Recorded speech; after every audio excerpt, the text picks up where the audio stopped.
Hello friends and welcome back. Today we're going through all of my favourite middle grade books that I've read so far in 2023. Obviously we're getting on in the year a little bit. This is a video that I had intended to make back in June or July, so I know I'm late getting to it. But what can I say? I'm a children's bookseller who loves reading middle grade, and I've found some really good ones this year that I just have to tell you about. I didn't go for like a set number of like the top 10 best middle grade that I read this year because I just honestly, I could have filled out a top 10, but I feel like there would have been a couple of filler books in there, you know.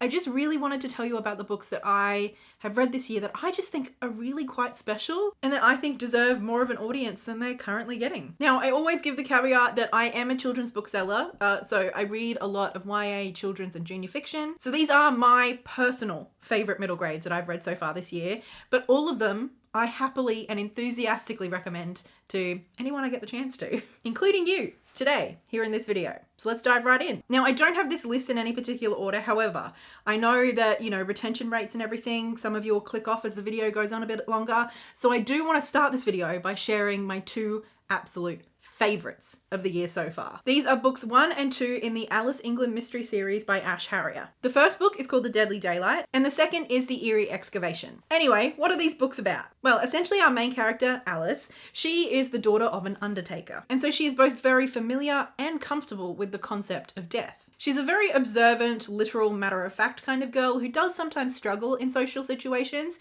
but her heart is always in the right place. She did read as neurodivergent coded to me, which I loved. This book also does have like casual disability rep. Alice does have like a birth injury on her leg, which does cause her some issues, but it's not kind of like the story does not center around that. So it really is just kind of like implicit casual disability rep, which again, I loved. Another character we're introduced to is Violet. She goes to the same school and is in the same grade as Alice. We find out that Violet has this kind of skin disorder that makes her allergic to the sun. And this allergy is hereditary. So we find out that there are other people in Violet's family who are also allergic to the sun. And at the beginning of the book, we discover that Violet's uncle has actually died. He's a security guard down by the pier who usually works the night shift. But one morning at sunrise, he is found dead down by the pier. And the police and everybody kind of just like immediately write it off as this tragedy where this man just kind of like didn't realize or forgot that the sun was rising, and you know, by the time the sun hit him it was too late and he just died. But Alice just doesn't quite buy that explanation. To her it just doesn't make sense that a man who has lived with this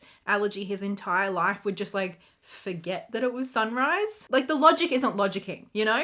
So through her questioning and her investigations, she becomes good friends with Violet. And then they in turn also end up meeting a kid named Cal who does attend their school but is like a little bit off the rails. And so we follow along as these kids kind of like go down to the pier and do a bit of investigating and like ask the people around their community what went on that night. And they just kind of like slowly unravel at first more questions but eventually answers as well. So it's kind of set in this small seaside town where everybody knows everybody and there's just like secrets that they uncover, and the way that they click everything together, I just love that. It's not the kind of mystery where things are just like completely withheld from you and like the characters find answers off page and then just kind of swoop in at the last minute and tell you the answer. We really do follow along the journey of finding the clues with our characters. And it's just delightful watching it all click into place by the end. On top of that, in this particular book, although like I said, disability isn't like the main theme, it's not the main part of the story, it's not the main point of the story, the way that the sun allergy that Violet and a lot of people in her family share is kind of explored and discussed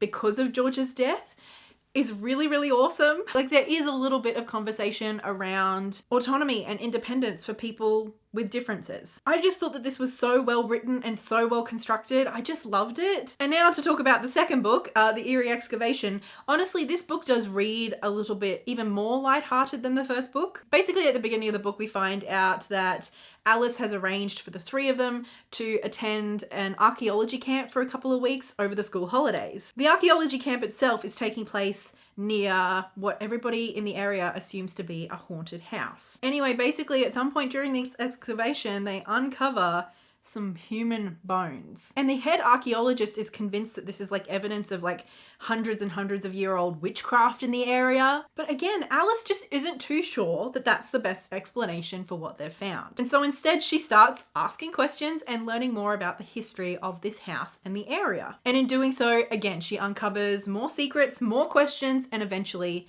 some very unexpected answers. To me, the way that these books are structured and the way that Alice is positioned, it all just feels a little bit like Sherlock Holmes to me. And the way that we're brought along with following and finding those clues with her, but then ultimately like the reveal at the end, like it just all feels like an old-timey mystery, just with an absolutely wonderful young girl as our protagonist. So Alice and the Alice England mysteries in general have just absolutely wormed their way into my heart this year. This is 100% a new favorite middle grade series for me. It really hasn't got a lot of hype and attention. Like, I think this book on GoodReads, last I checked, literally only had 2 reviews and one of them was me. You absolutely need to check these out. Okay, now let's switch gears a little bit and talk about No Words by Mariam Master. This is the author of Exit Through the Gift Shop, which I have not read, but I just loved this book so much. In this book, we're introduced to a young girl named Hero, whose father gave her that name because he's a big fan of Shakespeare. Anyway, at school one day, there's a boy there named Aria who doesn't talk. Hero and her best friend Jazz kind of just take to Aria and decide to befriend him. And although he doesn't speak, the 3 of them develop this really sweet friendship that I just loved. One day though, Hero finds out that Aria has actually just won a poetry competition. The boy who doesn't speak apparently has quite the way with words. Over the course of the book, we learn more about Aria and his background as an Iranian refugee, and we watch as he slowly begins to kind of like open up and share more of his story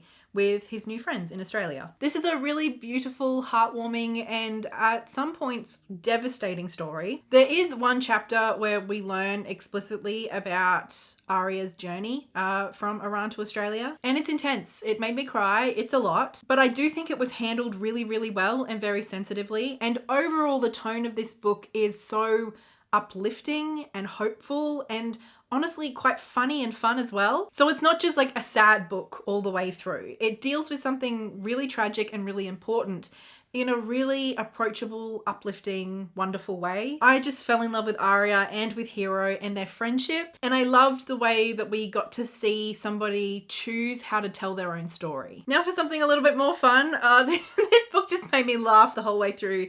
This is Huda Was Here by H. Hayek. This is actually a sequel to Huda and Me, which was published a year or so ago. I haven't read that first book, so like, I mean, it's probably best if you read them in order, but you can totally read this as a standalone, just like I did. Basically, in this book, we're introduced to Akil, who is our narrator, whose younger sister is Huda. They have a pretty big family, so they have plenty of older brothers and sisters, but they're the 2 youngest. Although they do now have a baby brother as well, so I guess they're not the youngest anymore. Anyway, they're close enough in age where they end up spending quite a lot of time together. At the beginning of the book, we discover that Akil and Huda's father has just been fired from his job. He was a security officer who worked the night shift, just kind of like patrolling their local community and keeping everybody safe. And essentially, he was just told out of the blue that there's been no crime in the community lately, so they have no need of him anymore. And he was fired. This does put quite a lot of strain on the family and their financial situation. And so eventually their father decides to take what seems to be like a fly-in, fly-out job where he will only get home like once every couple of months. Like obviously he needs to take the job to support the family, but I mean being away from his family is really hard. Like this is a really big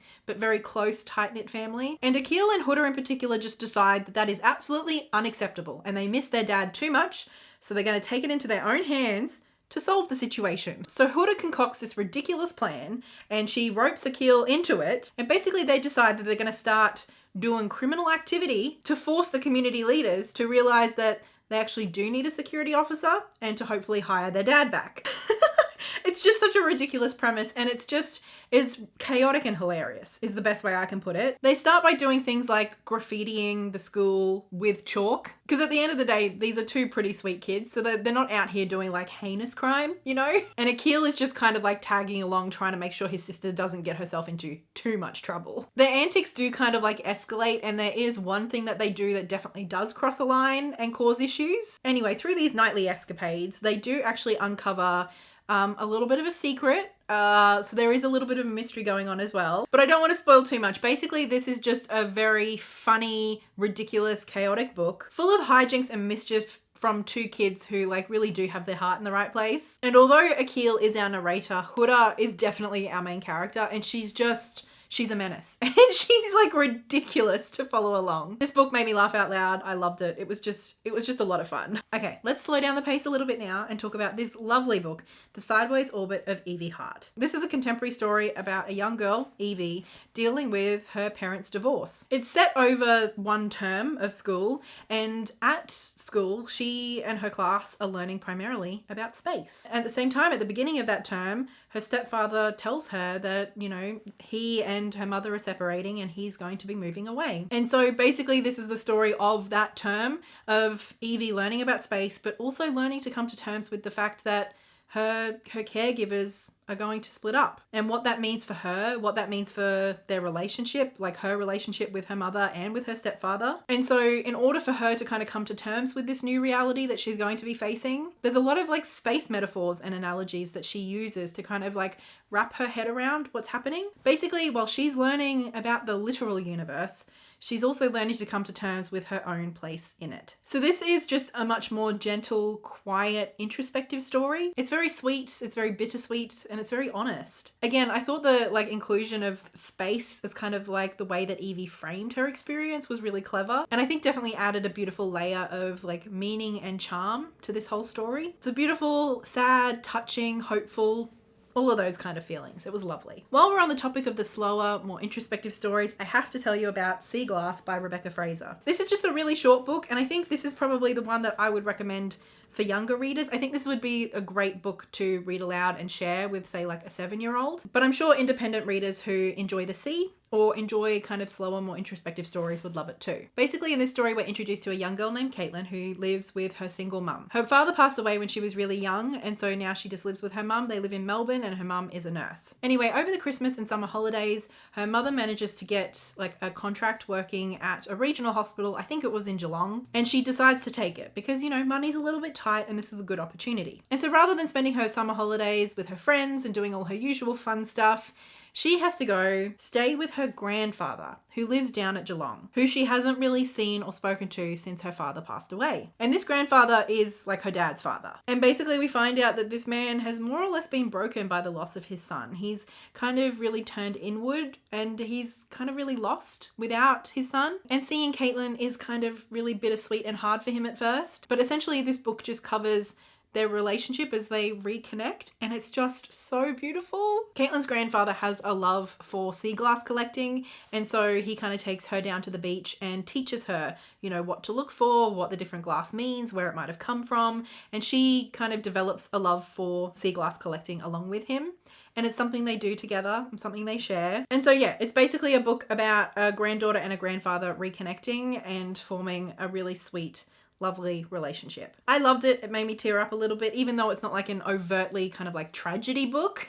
It's just really beautiful and really touching. And on top of that, I know it's kind of like a secondary aspect, but the collecting itself, the glass collecting, was just super interesting to read about. So I think kids who are open to a more introspective, emotional story will enjoy this. And then, I mean, they will probably end up wanting to go to the beach and start a collection of sea glass themselves, because this was just lovely. Okay, now we're switching right back to the fun stuff. This is Murder at the Museum, a Montgomery Bonbon mystery. This book is a proof. The actual book does look a little bit different, but it's the first book in what I'm assuming is going to be a series, and I had so much fun with this. And this is a delightfully rompy murder mystery story. In this book, we're introduced to Bonnie Montgomery, who lives a double life as the world's greatest detective, Montgomery Bonbon, whose sidekick happens to be her grandfather. Basically, one day the two of them are just like hanging out at a museum when like the lights go off, they hear a scream, and so Bonnie realizes that what is needed here is a detective, so she like quickly changes and transforms into Montgomery Bonbon, and the two of them get to solving the case. This was just so much fun. I mean, obviously it's a murder in a children's book, but it's all dealt with very sensitively and in like quite a light-hearted way, but it never felt disrespectful, which I appreciated. Anyway, it looks like there's like a stolen artifact from the museum, so like, I mean, the mystery deepens, and basically we watch as Bonnie, or Montgomery Bonbon, start like investigating and going around the small town that they live live in and asking people for information. Some good old detective work. I love the dynamic between Montgomery Bonbon and the sidekick, the grandfather. And I also really loved, there was one part